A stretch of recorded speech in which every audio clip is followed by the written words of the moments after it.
जानना चाहिए कि आज जज साहब का आखिरी दिन था, रिटायरमेंट था।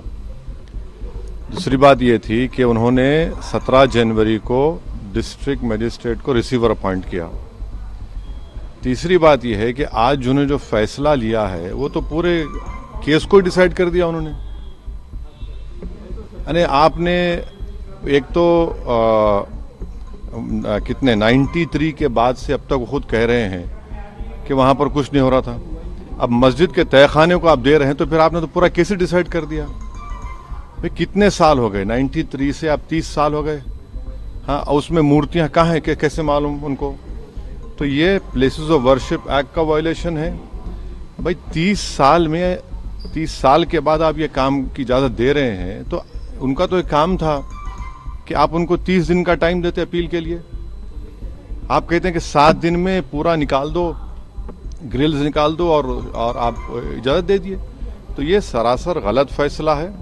और आखिरी बात यह है कि नरेंद्र मोदी की सरकार जब तक अपनी खामोशी को तोड़ेगी नहीं और साफ तौर पे कहेगी नहीं कि हम प्लेसेस ऑफ वर्शिप एक्ट के ऊपर स्टैंड बाय करते हैं, ये पूरे तनाज़े चलते रहेंगे। और मैं फिर से कह रहा हूं कि जब बाबरी मस्जिद का टाइटल सूट का जजमेंट आया था, मैंने जिस एप्रीहेंशन का इजहार किया था कि वो फैसला यकीनन सुप्रीम कोर्ट हमारा आखिरी कोर्ट, हम इज्जत करते हैं, मगर फेद की बुनियाद पर आने से ये तमाम चीज़ें खुल रही हैं।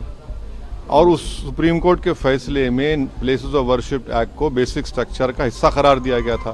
तो फिर ये लोअर कोर्ट सुन क्यों नहीं रहे हैं और केंद्र सरकार क्यों नहीं बोल रही है? अब देखना यह है कि अब इंतजामिया कमेटी शायद इलाहाबाद हाईकोर्ट में अब इस जजमेंट गलत फैसले का अपील करेगी। अब नहीं मालूम क्या फैसला है, मगर 17 जनवरी को एक बात कहते हैं, फिर रिसीवर को बोलते हैं ये कर दो आप। आखिरी दिन आपका, खैर उनका इख्तियार है, उसको कोई रोक नहीं सकता। मैं आपके व्यूअर्स के समझने के लिए कह रहा हूं। और प्लेसेस ऑफ वर्शिप एक्ट का मतलब क्या है? 30 साल से कुछ नहीं हो रहा है, आप उनको 30 दिन नहीं देते। ये चीजें हैं सर, लेकिन में जो ईडी कार्रवाई हो रही है उस पर क्या? नहीं अब ये सर, मेरा सवाल इससे जुड़ा हुआ है। हिंदू पक्ष के जो लॉयर है विष्णु शंकर जैन, उन्होंने ये कहा है कि हमारी बड़ी जीत है। आने वाले समय में अयोध्या जैसा ही जब आगे बहस होगी तो उसको लेकर अयोध्या जैसा ही परिणाम आए। हाँ, 6 दिसंबर दोबारा हो सकता है इस देश में। 6 दिसंबर दोबारा हो सकता है, क्यों नहीं हो सकता है भाई? 86 हुआ, फिर हो सकता है जब जीबी पंत थे, दोबारा